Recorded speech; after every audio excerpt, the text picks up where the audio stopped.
সুপ্রিয় শিক্ষার্থী, জাতীয় বিশ্ববিদ্যালয়ের অধীন হিসাব বিজ্ঞান সম্মান বিষয়ে চতুর্থ বর্ষের আজকের এই অনলাইন ক্লাসে তোমাদের স্বাগত ও শুভেচ্ছা জানাচ্ছি। আমরা working capital management and financial statement analysis এই শিরোনামে আজকে লেকচার 4 এর আলোচনায় থাকব। আমাদের আজকের লেকচারের বিষয় management of cash and marketable securities. তোমাদের সাথে পরবর্তী সময়ের জন্য আমি আছি professor Sheikh Ziaul Islam FCMA, departmental head, Azam Khan law of commerce college, Khulna. তোমরা যারা এই অনলাইন ক্লাসে সংযুক্ত আছো, তোমরা জানো যে টপ টাইটেল নিয়ে আজকে আমরা কাজ করছি, management of cash and marketable securities. এইটার পরে আমরা লেকচার 3 ডেলিভার করেছিলাম। আজকে এই চ্যাপ্টারের পরবর্তী অংশ নিয়ে কথা হবে এবং আশা করি তোমরা মনোযোগ দিয়ে আমাদের এই আলোচনা শুনবে। পাশাপাশি বরাবরের মতো বলি, তোমার টেক্সট বইটা পাশে রাখবে যাতে এই আলোচনাটা বুঝতে সুবিধা হয়।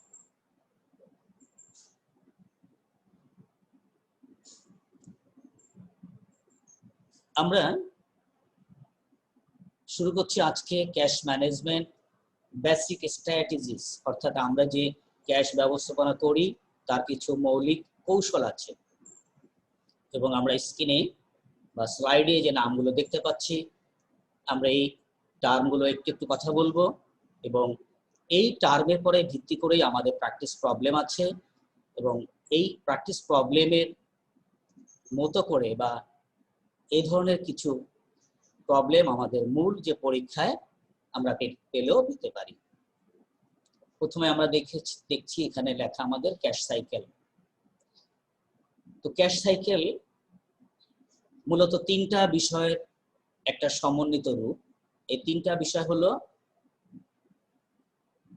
Average inventory period or average age of inventory. আমরা একটু পরে স্লাইডে এটা একটু বলা আছে, আমরা আবার এখানে ফেরত আসবো। AAI আমরা ব্যবহার করি, অ্যাভারেজ এজ অফ ইনভেন্টরি, অর্থাৎ একটা প্রতিষ্ঠান তার ইনভেন্টরি কতদিন ঘরে ধরে রাখে। ACP অ্যাভারেজ কালেকশন পিরিয়ড, অর্থাৎ বাকিতে পণ্য যখন বিক্রি করি সেই টাকা আদায় হতে কত সময় লাগে। তৃতীয় যে টার্মটা সেটা হলো APP অ্যাভারেজ পেমেন্ট পিরিয়ড, আমি যাদের কাছ থেকে আমাদের পণ্য কিনবো বা আমাদের কাঁচামাল কিনবো তাদের টাকাটা আমি কতদিন পরে পে করব। মূলত ক্যাশ সাইকেল এই 3টা আইটেমের একটা সমন্বিত রূপ এবং তোমরা উপরে দেখতে পাচ্ছ আমরা ব্যবহার করেছি ক্যাশ সাইকেল হলো AAI plus ACP minus APP এবং এই ক্যাশ সাইকেলটা আমরা সাধারণত দিনে প্রকাশ করি। অর্থাৎ ক্যাশ সাইকেল বলতে বোঝায় আমি যে কাঁচামালটা কিনলাম বা ইনভেন্টরি কিনলাম সেটা বিক্রি করলাম এইটার এবং সেই টাকাটা হাতে পাচ্ছি আমরা, এবং এই দুটোর যোগফলকে আমরা আলাদা একটা নাম দিয়ে থাকি, সেইটাকে বলা হয় অপারেটিং সাইকেল। এই অপারেটিং সাইকেল এই দুটোর যোগফল অর্থাৎ AAI প্লাস ACP, এবং এইটা থেকে যদি আমরা অ্যাভারেজ পেমেন্ট পিরিয়ডটাকে বাদ দিতে পারি তাহলে যে নেট ফিগারটা থাকে আমরা এটাকে বলি ক্যাশ সাইকেল। অর্থাৎ এই ক্যাশ সাইকেল হলো একটা চক্র যেটা আমার নগদ টাকা আবর্তিত হয়। আমরা আবার একটু পেছনে যাই। এরপর আমরা ব্যবহার করছি ক্যাশ টার্নওভার। ক্যাশ টার্নওভার ব্যাপারটা এরকম, যদি ধরে নেই যে আমাদের 60 দিন হলো ক্যাশ সাইকেলের মেয়াদ, অর্থাৎ বিনিয়োগ থেকে আমরা যে কাঁচামাল কিনেছি তার থেকে পেমেন্ট আমরা পাবো বা দিব, এটা নেট ফিগার তৈরি হচ্ছে ধরো 60 দিন। আমরা জানি বছরে 360 যদি আমি দিন হিসাবে ধরি, সেক্ষেত্রে 60 দিন পর পর যদি আমার ক্যাশটা সাইকেল একটা আবর্তিত হয়, তাহলে 60 দিন 360-কে যদি 60 দিয়ে ভাগ করা যায়, তাহলে যে 6, অর্থাৎ আমার এই ক্যাশ টাকাটা বছরে 6 বার আবর্তিত হয়। এইটাকে আমরা বলি ক্যাশ টার্নওভার। এবং আমরা যে কারণে আমরা পরে ব্যবহার করেছি cash turnover equal to 360 days divided by cash cycle. এখানে একটু লক্ষণীয়, আমরা যে সিসি ব্যবহার করেছি কোন টেক্সটে, এটা কিন্তু ক্যাশ কনভার্সন সাইকেল বলে থাকে। সেই ক্ষেত্রে 3টা সি ব্যবহার করা যেতে পারে। 3C, that is cash conversion cycle, আমরা দুটো ব্যবহার করেছি। তাহলে কি দাঁড়ালো যে cash turnover equal to 360 days ভাগ সিসি, এবং এই ক্যাশ টার্নওভারটা আমরা টাইমসে প্রকাশ করি। এবং আমরা একটু পরে একটা অঙ্ক দেখব যেখানে ক্যাশ টার্নওভার আমাদের বের করা থাকবে। তাহলে কি দাঁড়ালো ক্যাশ টার্নওভার? তাহলে সহজ ব্যাপারটা কি, যে আমার যে ক্যাশ সাইকেল হচ্ছে বছরে কয়বার এই সাইকেলটা হয়, অর্থাৎ কতবার বছরে আমার ক্যাশ আবর্তিত হয়। প্রিয় শিক্ষার্থী, এরপরে আমরা ব্যবহার করছি মিনিমাম অপারেটিং ক্যাশ, অর্থাৎ অন্তত পক্ষে কি পরিমাণ টাকা আমরা হাতে রাখতে চাই। পরিমাণটা নির্ধারণে পরে যাই। এক্ষেত্রে আমরা 4টা স্ট্র্যাটেজিকে ব্যবহার করি বা মেনটেন করি। আমরা প্রথম লিখেছি স্ট্রেচিং অ্যাকাউন্টস পেয়েবল, অর্থাৎ আমি যেটা চাই, আমরা একটা শব্দ ব্যবহার করি ব্যবসায়ের ক্ষেত্রে, স্পিডি কালেকশন ডিলে পেমেন্ট। তার মানে আমি যার কাছ থেকে টাকা পাবো তার কাছ থেকে আমি ব্যস্ত বা যত তাড়াতাড়ি পারি তার টাকাটা আদায় করে নিব। ডিলে পেমেন্ট অর্থাৎ আমার কাছে যে লোক টাকা পাবে তাকে আমি দেরিতে, যত দেরি করে টাকা দিতে পারবো সেটা আমার জন্য ভালো। স্ট্রেচিং অ্যাকাউন্টস পেয়েবল অর্থাৎ আমি যত পেয়েবলটা দেরি করতে পারি, এবং স্পিডি কালেকশন অর্থাৎ অ্যাকাউন্ট রিসিভেবল আমি খুব ব্যস্ত আদায় করব। বি, মাঝে যেটা বাদ পড়েছে আমাদের আলোচনার জন্য, আমরা এটা পরে করেছি এফিসিয়েন্ট ইনভেন্টরি প্রোডাকশন ম্যানেজমেন্ট, অর্থাৎ যদি আমি ইনভেন্টরি ম্যানেজমেন্টকে খুব এফিসিয়েন্টলি ম্যানেজ করতে পারি, সেক্ষেত্রে আমাদের বিনিয়োগের পরিমাণ কম লাগে বা ক্যাশ কম লাগে, যেটাকে আমরা বলেছি আমাদের একটু আগে যে আলোচনা ছিল অ্যাভারেজ এজ অফ ইনভেন্টরি। এবং খুবই স্বাভাবিক, অ্যাভারেজ এজ অফ ইনভেন্টরি যদি কমানো যায়, অ্যাকাউন্টস রিসিভেবল যদি কমানো যায় এবং অ্যাকাউন্টস পেয়েবল যদি বাড়ানো যায়, তাহলে আমাদের হাতে কিন্তু ক্যাশের তারল্য থাকবে। এবং আমরা ডিতে ব্যবহার করেছি কম্বাইন্ড ক্যাশ ম্যানেজমেন্ট স্ট্র্যাটেজি, অর্থাৎ আমাদের কিন্তু ABC যে কোনো একটা ফলো না করে আমরা এই ওভারঅল 3টাকে যদি ম্যানেজ করে ফেলতে পারি, তাহলে আমাদের ক্যাশ ব্যালেন্সটা সর্বনিম্ন পর্যায়ে আনা যাবে। প্রিয় শিক্ষার্থী, এবার আমরা চলে যাই, আমরা যে ক্যাশ সাইকেলের পরে ভিত্তি করে একটা প্র্যাকটিস প্রবলেম রেখেছি। তোমরা তোমাদের হাতের কাছে নিঃসন্দেহে একটা খাতা রেখেছো, একটা কলম রেখেছো, ক্যালকুলেটর রেখেছো। একটু স্লাইডটা দেখো এবং পাশাপাশি নিজের হাতে প্র্যাকটিসের চেষ্টা করো।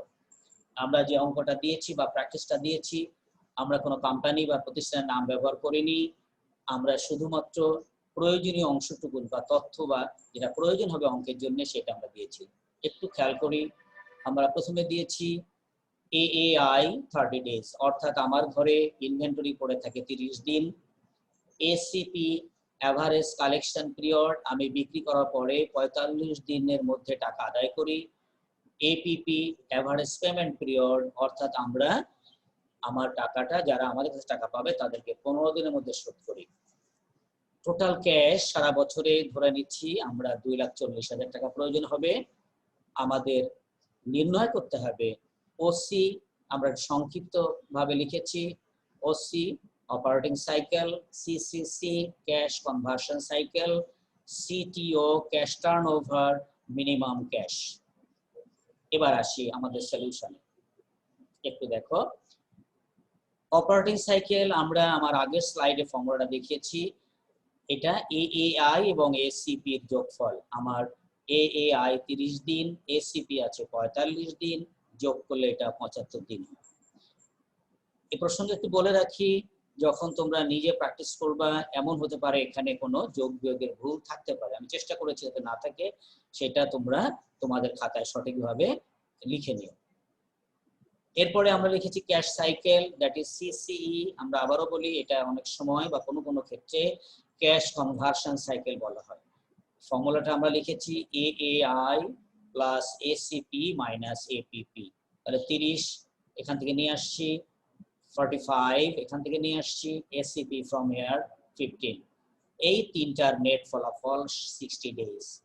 তার মানে দাঁড়ালো যদি আমরা এই আমার প্রতিষ্ঠানটা এই দিনগুলোকে ইনভলভ করে এই উপাদানগুলোর পেছনে, তাহলে ক্যাশ সাইকেল তৈরি হবে 60 দিন।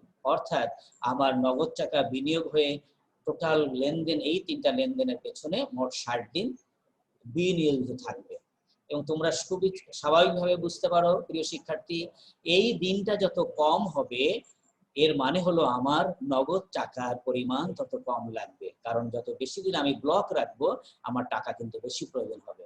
এই জন্য কোম্পানি সবসময় চেষ্টা করে অ্যাভারেজ ইনভেন্টরিটাকে কমাতে, এসিপি চেষ্টা করে কমাতে। যেহেতু এপিপি আমরা বিয়োগ করি, এটা যত বেশি বিয়োগ করা যাবে ফলাফল তত কম আসবে, ফলে এপিপি আমরা বাড়ানোর চেষ্টা করি। তাহলে কি দাঁড়ালো আমাদের, তাহলে স্ট্র্যাটেজি কি হয় ওই প্রতিষ্ঠানের, কারণ আমরা ধরে নিচ্ছি তোমরা নিঃসন্দেহে কেউ না কেউ এই ধরনের পজিশনে কাজ করবে। তো আজকে যদি তোমার এই চিন্তাটা থাকে তাহলে ইনভেন্টরির পেছনে আমরা কম সময় বিনিয়োগ করব, কালেকশন পিরিয়ডেও কম সময় নিব, কিন্তু চেষ্টা করব পেমেন্ট পিরিয়ডটা বেশি করে নিতে। যাই হোক,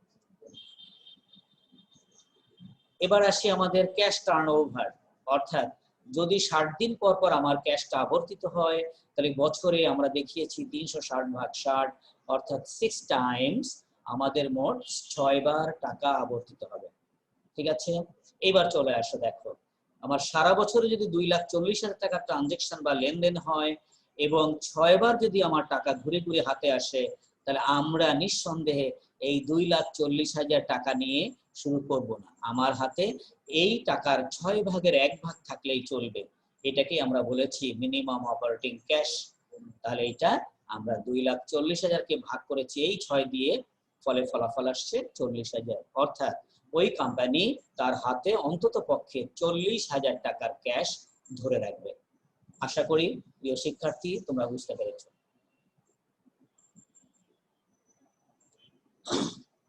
সরি, অপটিমাম ক্যাশ। তো অপটিমাম ক্যাশ অর্থাৎ কাম্য ক্যাশ। এই কাম্য ক্যাশ বলতে অর্থাৎ আমি ন্যূনতম কতটুকুন ক্যাশ ধরে রাখবো, এর জন্য আমাদের কিছু বিবেচনার বিষয় থাকবে। তো আমরা এখানে ডেফিনেশনটা যেভাবে দিয়েছি তার আগে আমরা যাই যে অপটিমাম ক্যাশ নির্ধারণে আমরা দুটো বিষয়কে মূলত বিবেচনা করি। একটা হচ্ছে ক্যারিং কস্ট অথবা হোল্ডিং কস্ট। তো আমরা যে ক্যাশটা ধরে রাখি এই ক্যাশের পরে কিন্তু এর হোল্ডিং কস্ট বলতে বোঝায় ইন্টারেস্ট এক্সপেন্স। এটাকে আমরা বুঝাই ইন্টারেস্ট এক্সপেন্স। তোমরা জানো যখন আমরা কোনো টাকা পয়সা লেনদেন করি সেইখানে তার একটা কস্ট থাকে, সরি, যে কস্টটাকে আমরা ইন্টারেস্ট নামে ডেকে থাকি, এইটাকে আমরা বলি ক্যারিং কস্ট অফ ক্যাশ। আবার যখন আমরা কোনো ক্যাশের ট্রানজেকশন করি প্রত্যেক ট্রানজেকশনের জন্য কিছু ব্যয় হয়, এইটাকে আমরা নাম দিয়েছি কস্ট অফ ট্রেডিং কস্ট অথবা ট্রানজেকশন কস্ট বা প্রসেসিং কস্ট। আমরা এখানে যে দুটো নাম ব্যবহার করে দেখতে পাচ্ছ, হোল্ডিং কস্ট এবং ট্রেডিং কস্ট। যেহেতু আমরা কস্টকে বিবেচনা করে আমরা আমাদের অপটিমাম ক্যাশটা নির্ধারণ করি, সেই ক্ষেত্রে বিবেচনা এরকম হবে এই দুটো কস্ট যদি সর্বনিম্ন পর্যায়ে থাকে, তাহলে আমরা এখন মনে হয় অপটিমাম ক্যাশের সংজ্ঞাটা নিজেরাই বলতে পারি। সেই পরিমাণ ক্যাশ আমার হাতে থাকতে হবে যে ক্যাশের কারণে আমাদের হোল্ডিং কস্ট এবং ট্রেডিং কস্ট সর্বনিম্ন পর্যায়ে থাকবে। এবং আমরা ঠিক যে ডেফিনেশনটা এই কথাটাই ব্যবহার করেছি, তোমরা যারা ইংরেজিতে লিখবা তারা এইভাবে লিখতে পারো যে optimum cash is that level of cash where holding cost and trading cost will be at least. আর যখন আমরা বাংলায় লিখবো তখন আমরা বলতে পারি সেই পরিমাণ নগদ টাকা, যে পরিমাণ নগদ টাকা হাতে রাখলে তার হোল্ডিং কস্ট এবং ট্রেডিং কস্ট সর্বনিম্ন পর্যায়ে থাকে। নিশ্চয়ই বোঝাতে পেরেছি। এবং এইটা নির্ধারণের জন্য আমরা সাধারণত যে বেশ কটা পদ্ধতি ব্যবহার করি। আমাদের সময়ের স্বল্পতা কারণে আমরা এখানে দুটো আইটেম নিয়ে শুধু কথা বলেছি। একটা হলো বাউমল মডেল, অন্যটা হলো ট্যাবুলার অ্যানালাইসিস। প্রথমে আমরা যাচ্ছি বাউমল মডেলে। প্রিয় শিক্ষার্থী, বাউমল মডেলে বলা হচ্ছে যে আমাদের যে প্রয়োজনীয় ক্যাশ নির্ধারণ করার জন্য একটা ইকুয়েশন আমাদের সামনে দাঁড় করানো আছে, বা একটা সমীকরণ c equal to √2bt divided by i। এবং এই প্রতীকগুলোর ব্যাখ্যা আমরা নিচে উল্লেখ করেছি, নিশ্চয়ই খেয়াল করছো তোমরা। এখানে বি বলতে আমরা বোঝাচ্ছি কস্ট অফ ট্রানজেকশন পার। প্রত্যেকটা ট্রানজেকশনে, ক্যাশে যখন ট্রানজেকশন হয় বা ট্রেডিং হয়, প্রত্যেকটা বা প্রসেসিং হয়, প্রত্যেক ট্রানজেকশনে কিছু না কিছু খরচ থাকে। টি মিনস টোটাল ক্যাশ, অর্থাৎ আমার ওই সময়ের জন্য আমার মোট কত টাকার প্রয়োজন হবে।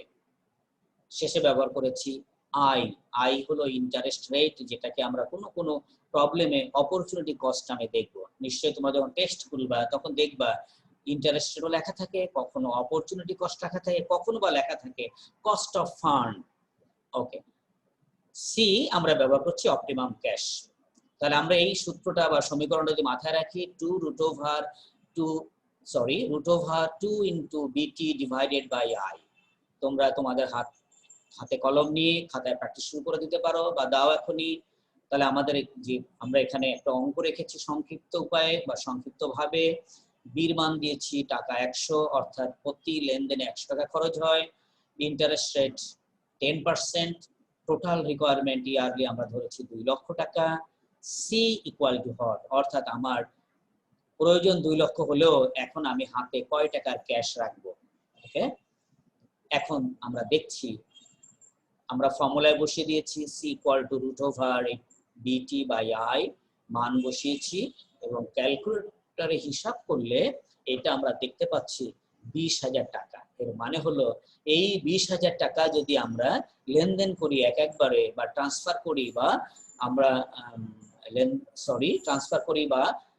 লেনদেনে চলে যাই, সেক্ষেত্রে আমাদের ট্রেডিং কস্ট এবং ইন্টারেস্ট এক্সপেন্স সর্বনিম্ন পর্যায়ে থাকবে। তাহলে বাউমল মডেল বলা হচ্ছে মোস্ট ম্যাথমেটিক্যাল মেথড। এটা আমরা একদম গাণিতিক উপায়ে বের করলাম, কিন্তু এটা একটু টেবিল বা ট্যাবুলার মেথড দিয়ে করা যায়, যেটাকে আমরা বলছি ট্যাবুলার অ্যানালাইসিস। ট্যাবুলার অ্যানালাইসিসের ব্যাপারটা এরকম, এখানে আমরা উদাহরণের সূত্র ব্যবহার না করে আমরা বিভিন্ন লেভেল বা লট সাইজ দিয়ে বিবেচনা করি। তুমি ধরে নাও যে আমার 2 লাখ টাকার প্রয়োজন, কিন্তু আমি হয়তো 10,000 করে একবার লেনদেন করব, অথবা 20,000 বা 25,000 বা 1.5 লাখ বা 1 লাখ। এভাবে যখন বিভিন্ন লেভেল দিয়ে বিবেচনা করা হয়, তখন আমরা এটাকে বলি ট্যাবুলার অ্যানালাইসিস। এই জন্য আমরা এটা লেখার চেষ্টা করেছি ওখানে, যে ট্যাবুলার অ্যানালাইসিস মূলত যে কাজটা করে, এটা টেবিল ব্যবহার করি, এবং যে টেবিলে আমরা কোয়ান্টিটেটিভ অ্যানালাইসিস করি, অর্থাৎ কিছু সংখ্যা নিয়ে কাজ করি। এবং আমরা আগের যে প্রবলেমটা ছিল, সেই প্রবলেমটাকে যদি আমরা ট্যাবুলার অ্যানালাইসিসে যাই, সেক্ষেত্রে আমরা একটু দেখি আমরা কিভাবে আমাদের ফিগারগুলো রেখেছি। B same, I 10%, total amount 2 lakh, C equal to what. Our question, consider lot size টাকা 10,000, 20,000, 50,000 and 1 lakh. অর্থাৎ আমাকে বলা হচ্ছে আমার এই প্রবলেমটাকে মিট করতে হবে, আমরা 4টা লটে টাকা আদান প্রদান করতে পারি। তাহলে এইটাকে আমরা বলি লট সাইজ। প্রশ্ন হলো, যদি পরীক্ষার কোশ্চেন এরকম থাকে যে তোমরা এখান থেকে আমাদের অপটিমাম ক্যাশ বের করো, কিন্তু কোনো লট সাইজ দেওয়া নেই, তখন তুমি তোমার নিজস্ব বিবেচনায় 4 থেকে 5টা লট সাইজ নিয়ে কাজ করবা। এবার চলে যাই আমরা সমাধানে। নিশ্চয়ই আমরা সবটা খেয়াল করছি। আমরা লিখেছি লট সাইজ, আমরা ওখানে যে 4টা ফিগ দেওয়া ছিল সেটাকে ব্যবহার করেছি। লট সাইজ ইন টাকা 10,000, 20,000, 50,000 and 1 lakh. Number of lots, আমরা ছোট্ট একটা নির্দেশনা রেখেছি এখানে এটা বের করার জন্য, T divided by lot size. এর মানে হলো যে আমার যত টাকার প্রয়োজন হবে তাকে আমি লট সাইজ দিয়ে ভাগ করব। তাহলে আসো এবার, আমাদের প্রয়োজন নিশ্চয়ই ছিল 2 লাখ টাকা, এবং আমরা বলেছি আমরা প্রতিবারে 10,000 টাকা ট্রানজেকশন করব। তাই যদি হয় তাহলে 10,000 টাকা যদি একবারে আদান প্রদান হয় আর আমাদের যদি টাকা লাগে 2 লাখ, তাহলে 2 লাখকে আমরা 10,000 দিয়ে ভাগ করলে নিশ্চয়ই 20 পাবো। তার মানে হচ্ছে আমরা আমাদের প্রয়োজনে 20 বার ট্রানজেকশন করব। নিশ্চয়ই বুঝাতে পেরেছি। তাহলে দ্বিতীয়টা আসো, আমি একবারে লটে 20,000 আদান প্রদান করছি, ফলে আমাদের 10টা লটে আদান প্রদান হবে। সিমিলারলি যদি আমি 50,000 টাকা করে আদান প্রদান করি তাহলে 2 লাখ হতে মোট 4 বার আমার আদান প্রদান হবে। একইভাবে যদি 1 লাখ টাকা আদান প্রদান করি তাহলে আমাদের 2 বার ট্রানজেকশন করতে হয়। এবার তুমি দেখো, খুব সহজ চিন্তা করো যে আমার একবার লট বা ট্রানজেকশনে আমাদের যদি খরচ হয় 100 টাকা, তাহলে 20 বারে কত খরচ হবে? আমরা এটাকে বলেছি ট্রানজেকশন কস্ট, কেউ কেউ বলে থাকে ট্রেডিং কস্ট। তাহলে 20 গুণন 100, তাহলে 20 গুণ যদি 100 করি নিশ্চয়ই 2,000 টাকা আসবে। তার মানে আমরা যদি 10,000 টাকা করে আদান প্রদান করি, আমরা 20 বার ট্রানজেকশন করব, প্রত্যেক ট্রানজেকশনে 100 করে খরচ হবে, আমাদের মোট খরচ হবে 2,000 টাকা। ওকে, 10 বার যখন ট্রানজেকশন করব, দেখো 10 × 100 1000, যখন আমি 4 বার করব 4 × 100 400, যখন 2 বার করব 2 × 100, তার মানে 200 টাকা। নিশ্চয়ই বুঝাতে পেরেছি। এবার আসো ইন্টারেস্ট এক্সপেন্স। তো মাঝখানে আমরা একটা লাইন আবার ব্যবহার করেছি, এভারেজ ক্যাশ। কারণটা হলো যে সাধারণ নিয়মে বা প্রচলিত নিয়মে যেটা করা হয়, ইন্টারেস্ট এক্সপেন্সটা গড় নিয়মে করা হয়, অর্থাৎ আমার যে লট সাইজ থাকবে তাকে অর্ধেক করে নিতে হবে। যে কেন নিতে হবে, আমরা আসলে যে আমরা প্রথমেই বলেছি আমাদের সময়ের স্বল্পতা, যে কারণে আমরা এটা পরে আর পৃথক আলোচনা দিচ্ছি না। আমরা এটুকু শুধু মনে রাখবো আমাদের সুবিধার জন্য, যে লট সাইজ যেটা থাকবে আমাদের এভারেজ ক্যাশ করার সময় আমাদের যে কাজটা করতে হবে, লটকে 2 দিয়ে ভাগ করব। তার মানে 10,000 ভাগ 2 5,000, 20,000 ভাগ 2 10,000, 50 ভাগ 2 25,000, 1 লাখ ভাগ 2 50,000। ইন্টারেস্ট এক্সপেন্স এই এভারেজের পরে হিসাব করতে হবে। তাহলে আমার এভারেজ যদি 5,000 হয়, ইন্টারেস্ট এক্সপেন্স 10%। ক্যালকুলেটর ধরো তুমি, নিশ্চয়ই তুমি পেয়ে যাবে 5,000 গুণ 10, এটা করলে আসবে 500 টাকা। 10,000 গুণ 10% করলে 1,000 টাকা, 25,000 গুণ 10% 2500, 5,000 গুণ 50,000 গুণ 10% করলে আসবে 5,000 টাকা।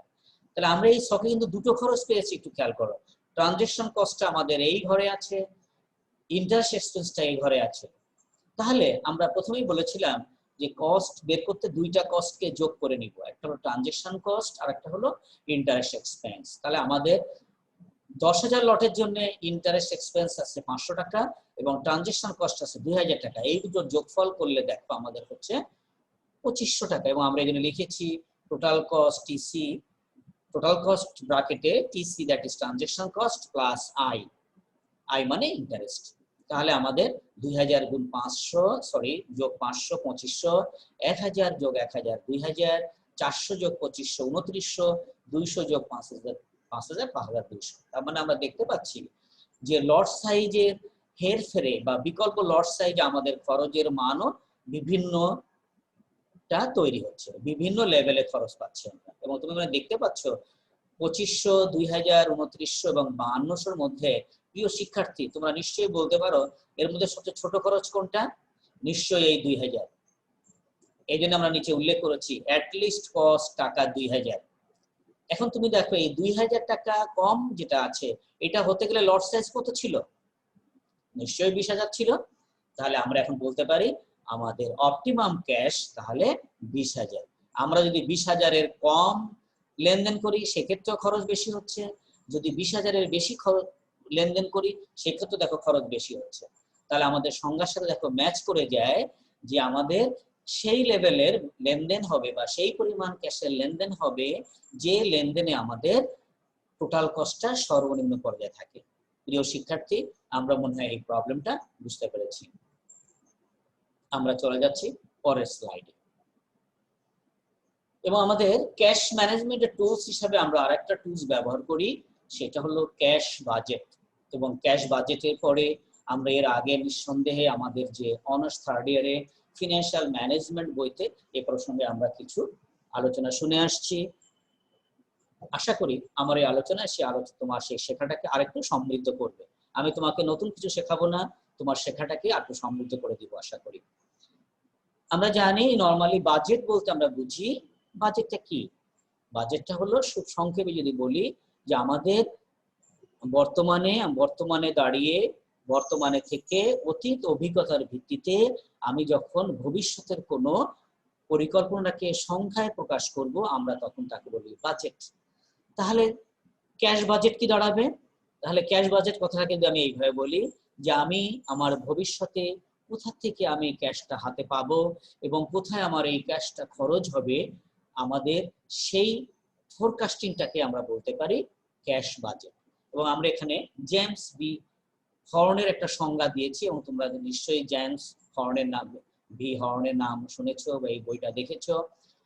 A cash budget is a forecast of future cash receipt and cash disbursement over various intervals of time.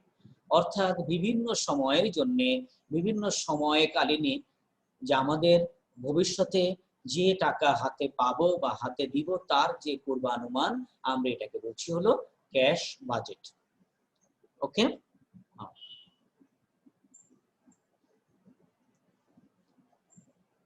এবং ক্যাশ বাজেট, প্রাইমারি যে ক্যাশ বাজেট, আমরা তার কিছু এটা ম্যানেজারিয়াল বা ব্যবস্থাপকীয় নিয়ন্ত্রণে আমরা কাজ করি। যারা ক্যাশ ম্যানেজমেন্ট ডিপার্টমেন্টে কাজ করে তাদেরকে, বা ক্যাশ ম্যানেজমেন্ট আমরা দেখেছি ওয়ার্কিং ক্যাপিটাল ম্যানেজমেন্টের একটা অংশ এবং উল্লেখযোগ্য অংশ। এর কি পারপাস বা কি উদ্দেশ্য, কি সুবিধা আমরা এখান থেকে পেতে পারি ক্যাশ বাজেট থেকে? তো আমরা কয়েকটা পয়েন্ট এখানে লিখেছি। ফোরকাস্ট ক্যাশ ইনফ্লো, তার মানে আমার প্রথম যে পূর্বানুমানটা করতে হয় যে ক্যাশ আমরা কোথা থেকে পাবো, ক্যাশ কোথা থেকে পাবো, কোথায় দিব, আমরা পরের স্লাইডে নিশ্চয়ই দেখানোর চেষ্টা করব। ক্যাশ ইনফ্লো অর্থাৎ ক্যাশ কোথা থেকে আমার ঘরে আসবে। তুমি একটু চোখ বুজে ভিজুয়ালাইজ করতে থাকো যে আমি একটা ব্যবসায়ী প্রতিষ্ঠান, আমার ক্যাশ কোথা থেকে আসতে পারে। পরের স্লাইডে যাওয়ার আগে এটা মাথার মধ্যে রাখবা।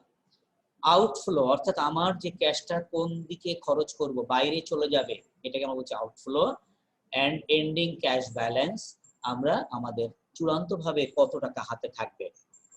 এবং যখনই আমরা এটা করতে পারবো, আমি প্রয়োজনে, আমরা নিশ্চয়ই ক্যাশ ম্যানেজমেন্ট সাইকেলে এর আগের ক্লাসে দেখিয়েছি যে আমি যদি ডেফিসিট থাকে আমি লোন গ্রান্ট নেওয়ার চেষ্টা করব বা ঋণ পাওয়ার চেষ্টা করব। আর যদি আমার হাতে বাড়তি টাকা থাকে তাহলে আমরা এটাকে বিনিয়োগে যেতে পারি। ওকে, তার একদম মোদ্দা কথা হলো ক্যাশ বাজেট করার মূল উদ্দেশ্য হলো ক্যাশ ইনফ্লো এবং আউটফ্লোকে নির্বাচন করা বা নির্ণয় করা, এবং পরবর্তীতে যদি প্রয়োজন হয় আমরা আমাদের ঋণ গ্রহণ বা বিনিয়োগে যেতে পারি। টাইমিং, আমরা ডেফিনিশন বলেছি কিছু টাইম পিরিয়ডের জন্য আমরা ক্যাশ বাজেট করে থাকি। এটা হতে পারে ডেইলি, উইকলি, মান্থলি, অথবা আমি আমার যে প্রতিষ্ঠানে কাজ করব প্রতিষ্ঠানের চাহিদা মোতাবেকও হতে পারে। নিশ্চয়ই বোঝাতে পেরেছি। এলিমেন্টস অফ ক্যাশ বাজেট, এবং আমরা একটু আগে আলোচনা বলছিলাম ক্যাশ ইনফ্লো এবং ক্যাশ আউটফ্লো। দেখো তুমি মনে হয় ভিজুয়ালাইজ করে ফেলেছো, তো আমি এখানে একটা শখ দেখানোর চেষ্টা করছি। সেটা হলো যে ক্যাশ রিসিট কোথা থেকে হতে পারে, ক্যাশ পেমেন্ট কোথা থেকে হতে পারে। এবং প্রথম কলামে অ্যাক্টিভিটি রেখেছি, এবং আমরা গত দিনের আলোচনায় বা গত ক্লাসের আলোচনায় বলেছিলাম যে আমাদের তিনটা অ্যাক্টিভিটিতে ক্যাশ যায়, বা আসে: অপারেটিং, ইনভেস্টিং এবং ফিনান্স। এবং আমরা এই শখে তিনটাকে ভাগ করে দেখিয়েছি। যেমন ক্যাশ কোথা থেকে আসবে, আমরা যখন ক্যাশ সেল করব সেখান থেকে ক্যাশ আসবে। আবার বলছি, যখন আমি ক্যাশ সেল করব সেখান থেকে ক্যাশ আসবে। Cash collection on credit card or credit sell, যদি আমি আমার কার্ড, এটা যেহেতু এটা ধরে নেওয়াটা সার্ভিস প্রতিষ্ঠানের টেমপ্লেট আমি ব্যবহার করেছি, অর্থাৎ আমরা যদি যখন আমি ক্রেডিট অর্থাৎ অ্যাকাউন্ট রিসিভেবল আদায় হয় সেটাও ক্যাশ রিসিট। আবার ইনভেস্টিং এ চিন্তা করো, আমি যদি কোনো ইনভেস্টমেন্ট বিক্রি করি, কোনো লং টার্ম অ্যাসেট বিক্রি করি, অথবা ইনভেস্টমেন্ট থেকে কোনো ইন্টারেস্ট আসে আর আমার বিনিয়োগ থেকে যদি কোনো ডিভিডেন্ড আসে, এইটাকে আমরা বলছি investing activity, cash receipt. Financing, আমরা দেখেছি লোন প্রসিডস, অর্থাৎ কোনো লোন যদি গ্রহণ করি proceeds from sale of stock বা অর শেয়ার, আমরা যখন বাজারে কোনো স্টক বা শেয়ার বিক্রি করি। Proceeds from sale of bond, আমরা বাজারে যদি কোনো রকম বন্ড বিক্রি করি, তাহলে এই ক্যাশ রিসিপ্টের এই আইটেমগুলো আমরা সবসময় মাথায় রাখবো। পেমেন্ট কোথায় হবে? যদি অপারেটিং এ চিন্তা করো তোমরা, তাহলে ডিরেক্ট ম্যাটেরিয়াল কিনতে হয় আমাকে, এরপরে আমার কিছু সাপ্লাইজ কিনতে হয়, ওয়েজেস বা লেবারের পেমেন্ট দিতে হয়, ম্যানুফ্যাকচারিং, সেলিং এবং অ্যাডমিন এক্সপেন্স দিতে হয়, পারচেজ, ইনভেস্টমেন্ট, সরি এখানে একটা জিনিস আমরা এখানে নেই, তোমরা লিখে নিও, সেটা হলো যদি আমরা কোনো ক্রেডিটরসকে পেমেন্ট দেই, পেমেন্ট টু ক্রেডিটরস, শুধু পার্সেস বলে শেষ করেছি, এটা ধরে নাও ক্যাশ পার্সেস হতে পারে, আবার পেমেন্ট টু ক্রেডিটরস হতে পারে। ইনভেস্টিং এ যদি কোনো ইনভেস্টমেন্ট আমি ক্রয় করি, তাহলে আমার হাত দিয়ে টাকা চলে যাবে। যদি কোনো লং টার্ম অ্যাসেট কিনি, তাহলে আমার টাকা চলে যাবে। ফিন্যান্সিং এ আসো, লোন প্রসিড করলে যেমন আমার টাকা আসে, লোন রিপেমেন্ট করলে আমার টাকা চলে যাবে।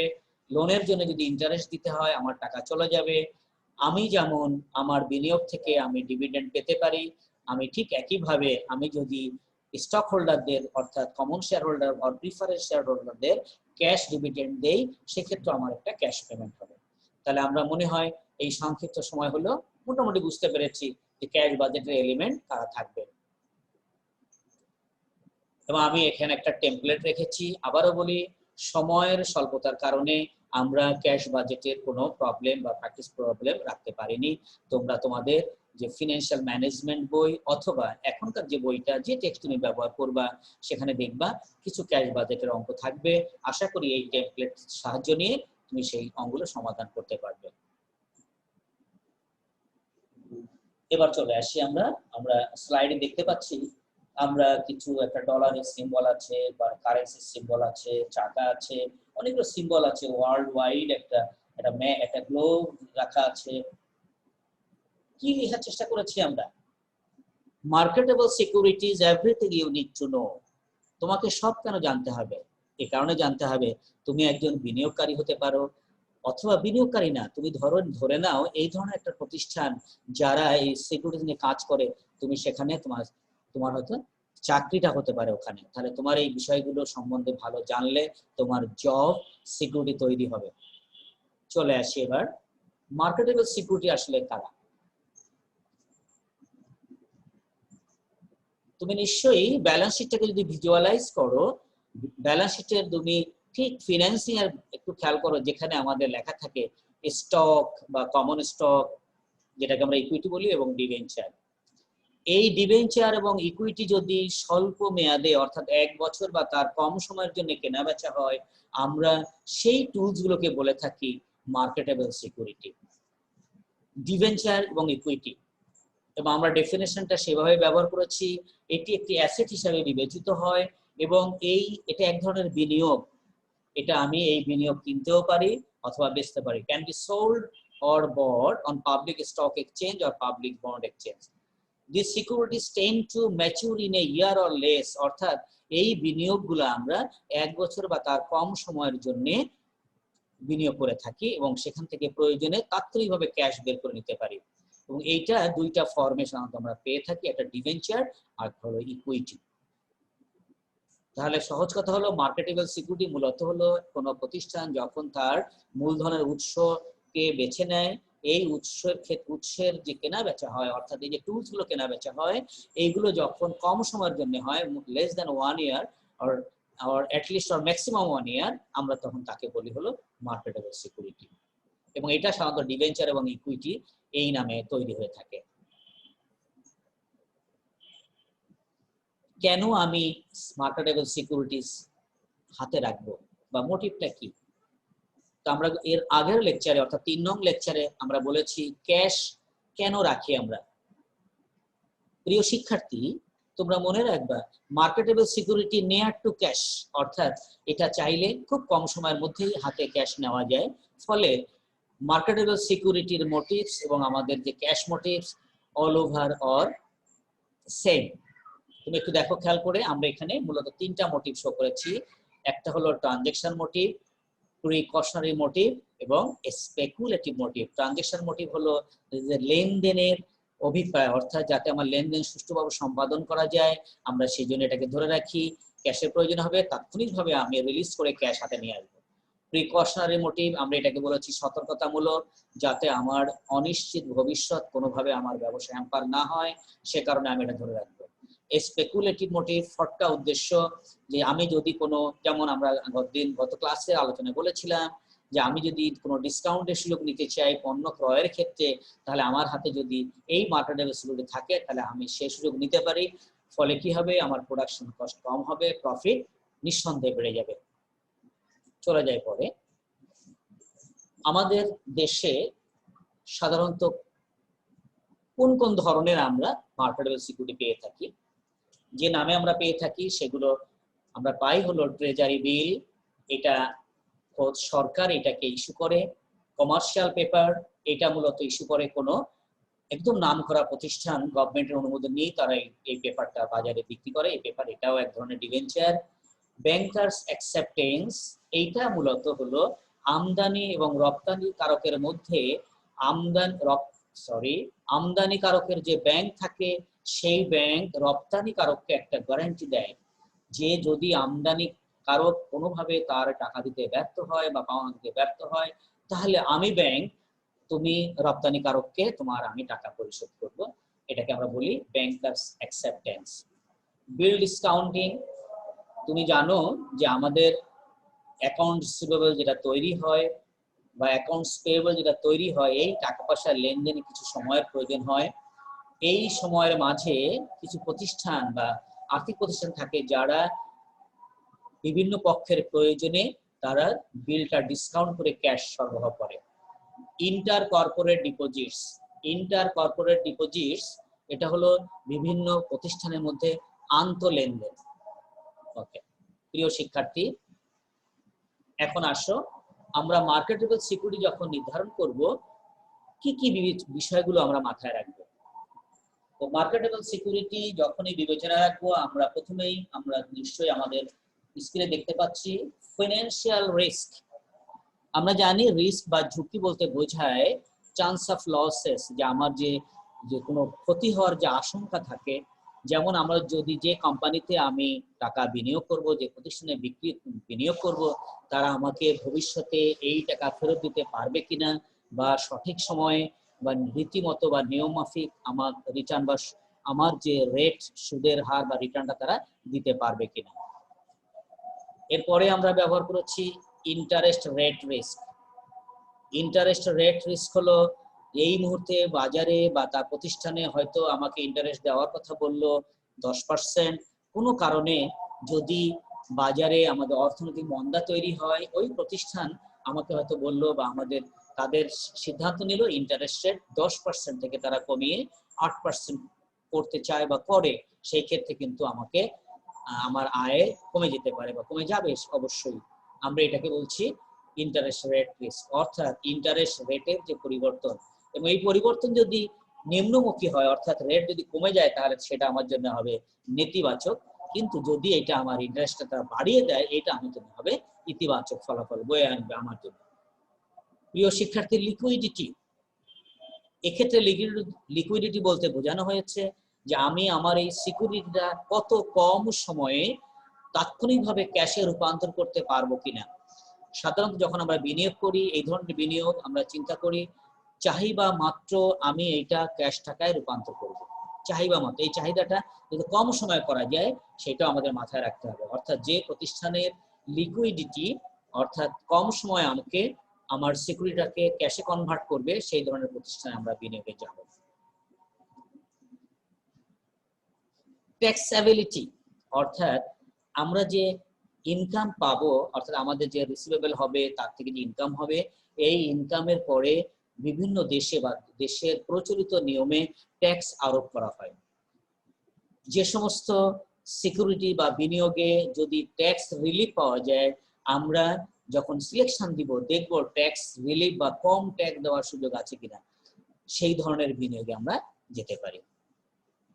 শেষেরটা আমরা লিখেছি ইল্ডস, অর্থাৎ আমরা যে উপার্জন পাবো, এই উপার্জনগুলো সাধারণত আমরা রিটার্ন নামে পেয়ে থাকি, এবং এই উপার্জন চূড়ান্তভাবে আমরা উপরে যে ফ্যাক্টরগুলোকে কথা বললাম, আমরা আবারও বলি, আমরা উপরে যে ফ্যাক্টরগুলো কথা বললাম এই ফ্যাক্টরগুলোর সম্মিলিত পজিশনটা হবে আমার ইল্ডের পরে ইফেক্ট করবে। যেমন আমার যদি ফিনান্সিয়াল রিস্কটা আমার বিপক্ষে যায়, ইন্টারেস্ট রিস্ক, লিকুইডিটি, ট্যাক্সেবিলিটি, প্রত্যেকটা আইটেম যদি আমার বিপক্ষে যায়, প্রতিকূল প্রভাব ফেলে, সেক্ষেত্রে আমার ইল্ড অবশ্যই কমে যাবে।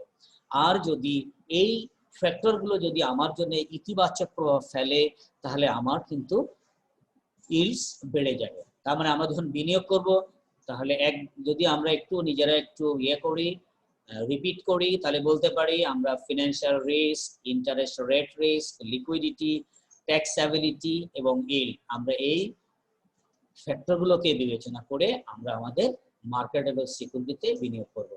তাহলে মার্কেটেবল সিকিউরিটি যদি আমি আবার একটু এক নজরে আমরা বলার চেষ্টা করি, মার্কেটেবল সিকিউরিটি ব্যাপারটা এরকম যে টুলসগুলো আমরা বিনিয়োগের হাতিয়ার হিসেবে ব্যবহার করি এবং এই বিনিয়োগটা 1 বছর বা তার কম সময়ের জন্য করা হয়। এবং এই মার্কেটেবল সিকিউরিটির মধ্যে মূলত আমরা ডিভেঞ্চার এবং ইকুইটিকে বিবেচনায় রাখি। এবং এখানে কেন বিনিয়োগ করি বা মোটিভটা কি? আসলে আমাদের মূল মোটিভটা হলো টু মেক মোর মানি। বিনিয়োগের মূল মোটিভ হলো টু মেক মোর মানি, আমরা যেখান থেকে আমার টাকাকে বাড়াতে চাই। তো সেক্ষেত্রে আমরা এখানে আমাদের মার্কেটেবল সিকিউরিটি যে মোটিভগুলো উল্লেখ করেছি, নিঃসন্দেহে যদি আবার একটু স্লাইডে চলে যাই, তাহলে আমরা দেখতে পাচ্ছি আমরা মোটিভগুলো হলো ট্রানজাকশন মোটিভ, প্রিকশনারি মোটিভ এবং স্পেকুলেটিভ মোটিভ। প্রকারভেদ আরো অনেকগুলো আছে, আমরা কয়েকটা লিখেছি আমাদের দেশের প্রেক্ষাপটে। তুমি যখন তোমার অনলাইন সার্চ দিবা দেখবে এরকম আরো প্রকারভেদ থাকবে। ট্রেজারি বিল, এটা গভর্নমেন্ট বা আমার সরকার এটাকে ইস্যু করে। কমার্শিয়াল পেপার, এটা বিভিন্ন সুনামধারী প্রতিষ্ঠানগুলো ইস্যু করে। ব্যাংকার অ্যাকসেপ্টেন্স, এইটা আমার আমদানিকারক এবং রপ্তানিকারকের মধ্যে একটা ব্যাংক গ্যারান্টি তৈরি হয়। বিল ডিসকাউন্টিং, অর্থাৎ বিল বাট্টাকরণ করার কিছু প্রতিষ্ঠান থাকে, ওরা মাঝপথে চলে আসে।